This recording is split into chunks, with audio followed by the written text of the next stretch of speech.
안녕하세요. 저는 인제대학교 디지털학로와 헬스케어학과에서 겸임 교수를 하고 있는 박주영이라고 합니다. 저와 함께 신사업 기획에 대한 공부를 첫 번째, 두 번째 시간을 하신 분들은 이번에 세 번째 수업을 이 온라인으로 들으시면 될 것 같고요.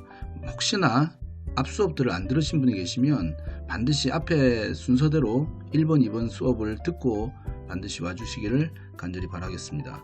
자, 오늘 세 번째 시간을 시작할게요.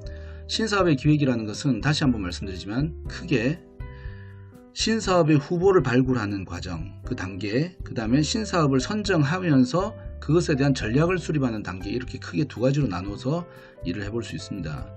자, 신사업의 후보를 발굴하는 단계에 대해서 계속 설명을 할 건데요. 이 또한 몇 가지 단계로 나뉘죠. 첫 번째, 신사업의 정의와 필요성을 이해해야 합니다. 두 번째, 사업 아이템의 발굴을 할 때 그 전에 탐색을 하는 단계가 있습니다. 그거를 또 학습해야 될 것 같고요. 세 번째, 기업의 역량문서. 이 무슨 말이냐면 사업 아이템을 발굴하고 새로운 사업을 진행하는, 추진하는 주체가 되는 것이 그 자신이 속해 있는 기업이나 자신이 경영하는 기업이기 때문에 그 기업의 역량을 거기에 포커싱해서 맞춰봐야 됩니다. 그리고 마지막으로 사업 아이템의 후보를 발굴할 때도 기본적인 몇 가지 기술들이 있습니다. 그것에 대해서 제가 설명을 좀 드릴까 합니다. 자, 그러면 신사업의 정의와 필요성을 이해하기 위해서 필요한 것들이 어떤 것이 있는지 지난번 시간하고 연결해서 또 말씀드립니다.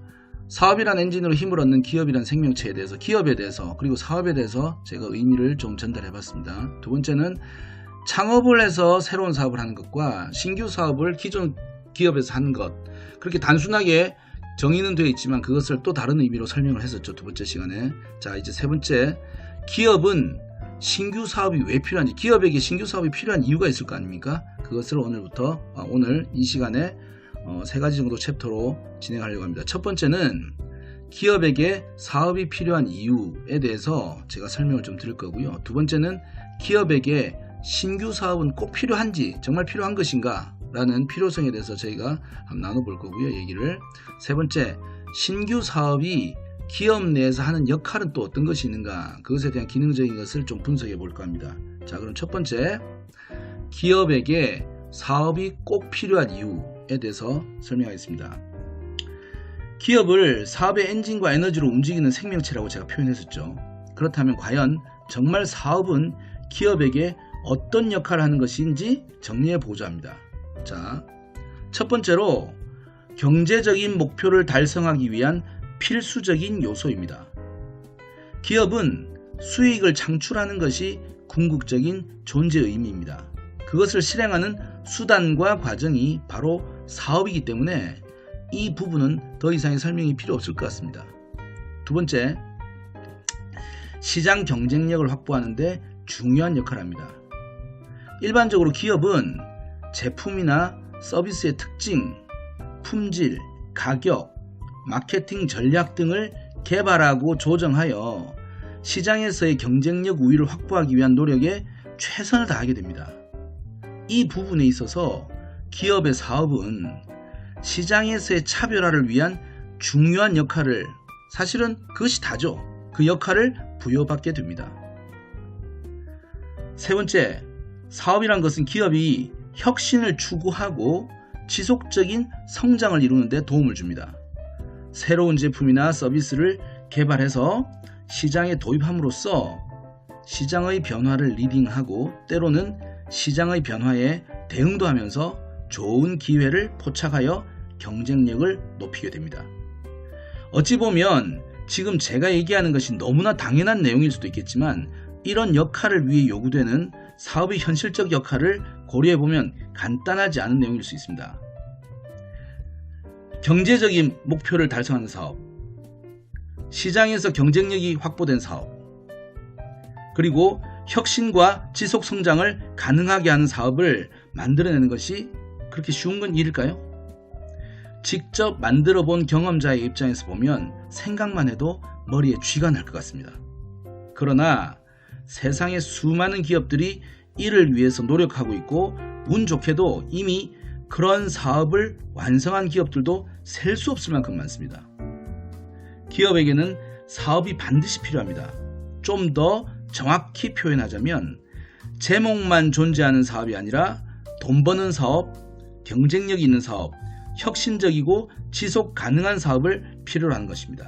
우리는 그런 사업을 만들어내기 위한 공부를 여러 사회생활 속에서 하고자 하는 것입니다. 두 번째, 기업에게 신규 사업은 꼭 필요한 것인가? 누가 내 치즈를 옮겼을까라는 책이 있습니다. 현실에 만족하는 측과 지속적인 성장과 변화에 대응하는 측을 은유적인 우화처럼 만든 얘기가 들어있는, 분량도 얼마 되지 않아서 사실은 저랑 인제대학교에서 비즈니스를 수업하는 친구들한테는 다 읽혔어요. 하여튼 굉장히 유명한 베스트셀러입니다. 결론은 아마도 여러분들이 예상하시듯이 현실에 만족한 쥐는 낭패를 당하게 됩니다. 그런데 제가 이해한 이 책이 말하고 싶은 내용은 그렇게 하면 실패를 하게 된다는 스토리 자체가 아닙니다. 제목에서 느낄 수 있듯이 실패를 하고 나서도 그 실패의 원인이 자신에게 있었다는 것을 인식하지 못하는 것이 문제라는 것입니다. 누가 옮겼냐는 거죠. 그게 중요한 것이 아닌데, 기업에게 신규 사업이 꼭 필요한가? 라는 질문을 하는 경우 예를 들 수 있는 대상은 너무나 넘쳐납니다. 그것도 대중들이 잘 알지 못하는 국내의 중소기업 이런 것들이 아니라 세계적으로 유명한 기업들로 엄청난 샘플들이 많습니다. 가장 흔하게 쓰이는 예시 중에 핀란드의 노키아는 스마트폰 시대 이전에 글로벌 1위를 하던 최고의 핸드폰 제조사에서 이젠 흔적조차 사라진 불운한 기업으로, 스포츠 패션 브랜드 필라의 경우 한국 유통사가 혁신과 변화를 통해 성장하여 본사를 역으로 인수까지 해버린 사례로, 이 외에도 필름 카메라 시대의 대명사였던 코닥의 몰락과 부활 등의 이야기는 기업이 가만히 있고자 해도 바람이 가지를 흔드는 것과 같이 기업은 계속해서 변화에 대응해야만 살아남을 수 있다는 것을 보여줍니다. 앞서 얘기한 사업의 역할 중 혁신과 지속 성장의 필요성을 얘기하는 것입니다. 그렇다면 기업이 새로움을 추구하는 것이 어려운, 신규 사업을 추진하는 것이 쉽지 않은 이유가 있을 것 같습니다. 일반적으로 성공적인 사업 영역을 확보한 기업의 경우 신규 사업 영역을 도전하는 것이 쉽지 않을 수 있습니다. 제가 20년 넘게 몸담았던 IT 업계의 예를 들어보겠습니다. 성공한 플랫폼 서비스나 게임을 보유한 회사에는 일반적으로 그 성공한 프로젝트를 담당하는 직원들과 다음의 성공을 위한 신규 프로젝트를 개발하고 준비하는 직원들로 조직이 분리되어 있습니다. 이런 경우에 성공한 프로젝트를 담당하는 직원들이 우리가 번 돈을 쟤네들이 다 쓴다 라는 식의 표현을 하는 것을 적잖이 들었습니다. 설상가상으로 신규 프로젝트가 실패라도 하게 되는 경우에는 공공연하게 회사 내부에 신분제도 같은 분위기가 만들어지기까지 합니다. 혹시 제 얘기가 과장되게 들리시나요? 전혀 그렇지 않습니다. 이런 경우는 대기업에서도 있고 불행하게도 이제 겨우 먹고 살만한 스타트업에서도 본 적이 있습니다. 기업이 새로운 사업과 새로운 시장을 추구하는 것이 얼마나 쉽지 않은지 말씀드리고자 꺼낸 예시입니다만, 그럼에도 불구하고 기업은 신규 사업을 포기해서는 미래를 보장할 수가 없습니다. 머물러 있기에는 시장과 세상이 너무나 빠르게 변화하고 있기 때문에 우리의 제품과 서비스의 필요성이 어느 날 갑자기 송두리째 사라질 수도 있습니다. 요즘 대학생들은 모를 수도 있는데요. 90년대 중반 모든 사람들이 하나씩 가지고 다녔던 삐삐라는 것이 있습니다. 이 삐삐를 만들던 회사가 이 삐삐 시대가 지나고 난 뒤에 어떻게 됐는지 한번 상상해 보신 적 있으신가요?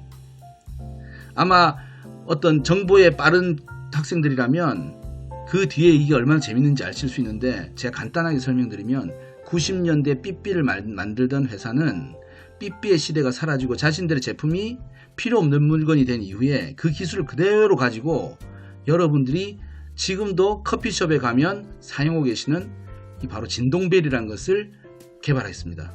이 개발된 제품은 현재 전 세계로 수출하고 우리나라의 아주 건실한 기업으로 성장한 그런 새로운 또 스타트업으로서의 면모를 보이고 있다는 것을 아시면 신규 사업의 필요성을 아마도 잘 이해하실 수 있을 것 같습니다.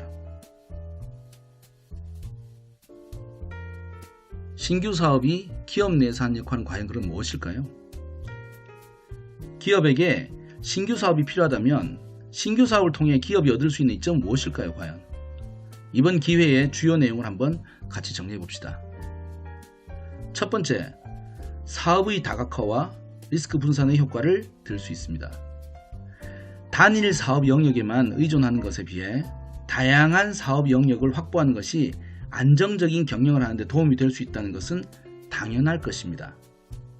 두 번째, 신규 사업을 통해 새로운 시장을 개척하고 새로운 고객 세그먼트를 탐색하는 기회를 얻게 됩니다. 일반적으로 기존 사업이 성장하면서 시장 규모의 한계에 도달하게 되는데, 그때 신규 사업을 통한 새로운 시장을 확보하고 수익 증가와 함께 지역 확장의 기회도 얻고 나아가서는 글로벌 시장으로 진출하는 기회도 찾게 됩니다. 세 번째, 혁신을 통한 경쟁력 강화를 추구할 수 있습니다. 기업의 속성이나 내부 성향을 표현할 때 DNA라는 용어를 가끔 사용합니다. 살아있는 생명체의 유전자처럼 기업의 업력이 쌓이면 그 속성이 정착되는데, 될성 부른 기업은 소속된 기업들이나 조직의 문화가 창조적이고 혁신적입니다. 제가 좋게 보는 어떤 헬스케어 스타트업의 사무실 입구에 적힌 문구 중에 전 직원이 기획자가 되자라는 글이 있었습니다. 실제로 이 회사가 어떻게 됐는지, 어떻게 하다가 그렇게 됐는지는 모르겠습니다만, 정말 그렇게 됐는지도 모르겠습니다만, 그 회사의 경영진은 기업의 미래를 위해 필요한 문화 혹은 DNA가 무엇인지 잘 아는 것 같습니다. 적극적인 신규 사업의 추진 과정에서는 기업 내부의 개인과 조직이 혁신을 추구하고 그 과정을 통해 경쟁력이 강화될 수 있도록 자연스럽게 변화시켜주는 경우가 많습니다. 물론 개인의 차이는 분명히 있습니다만. 네 번째, 수익의 다각화와 장기적 성장을 도모할 수 있게 합니다. 기업의 성과를 평가할 때 가장 중요하고 명쾌한 항목은 매출 혹은 수익이라고 할 수 있습니다. 매출의 항목이 다양하고 각각이 안정될 때 그 기업에 대한 객관적인 평가는 훨씬 긍정적일 수 있습니다. 그리고 기업의 지속성을 유지하는 데도 탁월하게 도움이 됩니다. 어찌 보면 첫째 사례로 설명한 사업의 다각화와 리스크 분산 효과와 비슷한 내용입니다만, 한 번 더 생각해보면 수세적 내용과 공세적 내용으로 이해를 달리할 수도 있습니다. 마지막으로 인재 유치의 기회를 통해 조직 문화를 진화시키는 계기를 만들어줄 수 있습니다. 일반적으로 신규 사업을 추진하게 되면 외부의 인재가 필요하게 되는 경우가 빈번합니다. 그럴 때 어떤 경영진은 의도적으로 내부의 직원들에게 도전의 기회를 부여하는 경우가 있습니다. 제가 아는 어떤 대표이사님은 고집스러울 정도로 내부 직원이 공부를 새롭게 해서라도 신규 사업 분야를 맡도록 권고하기도 합니다. 이유가 무엇일지 한번 생각해 보십시오. 외부에서 모셔놓은 인재가 어떻게 되었든 내부의 인력들이 인재로 추천을 받든 다양한 과정과 결과를 경험하면서 기업은 성장하게 됩니다. 그들이 추진하는 것이 바로 신규 사업이라는 것입니다.